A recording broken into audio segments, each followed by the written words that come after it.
தமிழகத்தில் போதிய மழையின்றி விவசாயம் பாதிக்கப்பட்ட நிலையில் இயற்கை முறையில் தயாரிக்கப்படும் உரங்களை பயன்படுத்தி குறைந்த நீரிலும் அதிக மகசூல் பெற முடியும் என விவசாயிகள் நம்பிக்கை தெரிவித்துள்ளனர். இது தொடர்பான செய்தி தொகுப்பை இப்போது பார்க்கலாம்.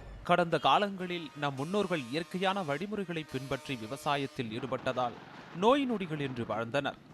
காலப்போக்கில் செயற்கை உரங்களை பயன்படுத்தியதாலும் நீர் பற்றாக்குறையாலும் விவசாயம் பாதிப்படைந்தது. பல்வேறு வகையான நோய்களும் உடல் உபாதைகளும் ஏற்பட்டன.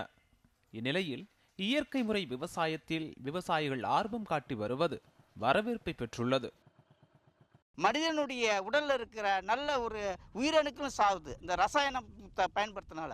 அதுபோல இந்த மனிதர்களுக்கும் விவசாயத்திற்கும் கால்நடைக்கும் முக்கியமான பங்கு வகிக்கிறது அசோலா. இதை இந்த இயற்கை விவசாயிகள் முழுமையாக இந்த அசோலாவை பயன்படுத்தி விவசாயத்தையும் கால்நடைகளையும் பயன்படுத்தி ஊக்குவித்து நல்ல ஒரு இயற்கையான வளத்தை வாழ வேண்டும் என்று. அரியலூர் மாவட்டம் குணமங்கலத்தைச் சேர்ந்த சாந்தி இயற்கை முறையில் நெல்மணிகளில் இருந்து பூச்சிகளை விரட்டுவதற்கான மீன் அமிலத்தை தயாரித்துள்ளார். மீன் கழிவுகளையும் வெள்ளம் உள்ளிட்ட இயற்கையில் கிடைக்கும் மூலப்பொருட்களை கொண்டு தயாரிக்கப்படும் இந்த அமிலத்தை விளை நிலங்களில் தெளிப்பதன் மூலம் நெற்கதிர்கள் ஆரோக்கியமாகவும் அதிக மகசூல் கிடைப்பதாகவும் கூறுகிறார் சாந்தி. வீரியம் நிறைய இருக்கும், வளர்ச்சி நிறைய இருக்கும். பூச்செடிகளுக்கெல்லாம் பூக்கள் நல்லா பூக்கும், காய் செடியிலலாம் நிறைய காய்கள் வரும். நிலத்துக்கு நம்ம யூஸ் பண்ணினோம்னா நெல்லுக்கு நல்ல குரோத் நிறைய கிடைக்கும். அதனால நெற்கதிர்கள் நிறைய வர்றதோட்டு நமக்கு நெல் மணிகள் நிறைய கிடைக்கும். ஒவ்வொரு பதர்லையும் நிறைய நெல் மணிகள் வரும் நமக்கு.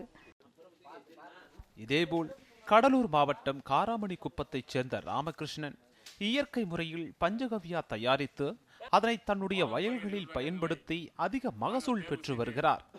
நாட்டு மாடுகளில் இருந்து பெறப்படும் சாணம், பால், வெள்ளம், நுணா இலை, காட்டாமணுக்கு இலை, வேப்பிலை உள்ளிட்டவற்றை பயன்படுத்தி தயாரிக்கப்படும் பஞ்சகவ்யாவை பயன்படுத்துவதன் மூலம் குறைந்த நீர்நிலைகளிலும் அதிக மகசூலை பெற முடிவதாக தெரிவிக்கிறார் ராமகிருஷ்ணன்.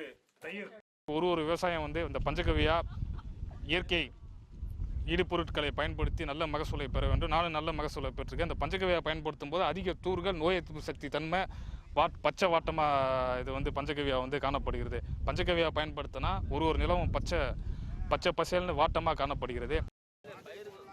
இதே போன்று அசோலா, ஜீவாமிர்தம் உள்ளிட்ட இயற்கை முறையில் தயாரிக்கப்படும் உரங்களை பயன்படுத்தி அதிக மகசூல் பெற முடியும் என விவசாயிகள் நம்பிக்கை தெரிவிக்கின்றனர். நமது முன்னோர்களைப் போல உடலுக்கு பாதிப்பற்ற வகையில் இயற்கை விவசாயத்துக்கு மாற அனைவரும் முன்வர வேண்டும் என்றும் அவர்கள் வேண்டுகோள் விடுத்துள்ளனர். சசிகுமார், நியூஸ் 7 தமிழ், கடலூர்.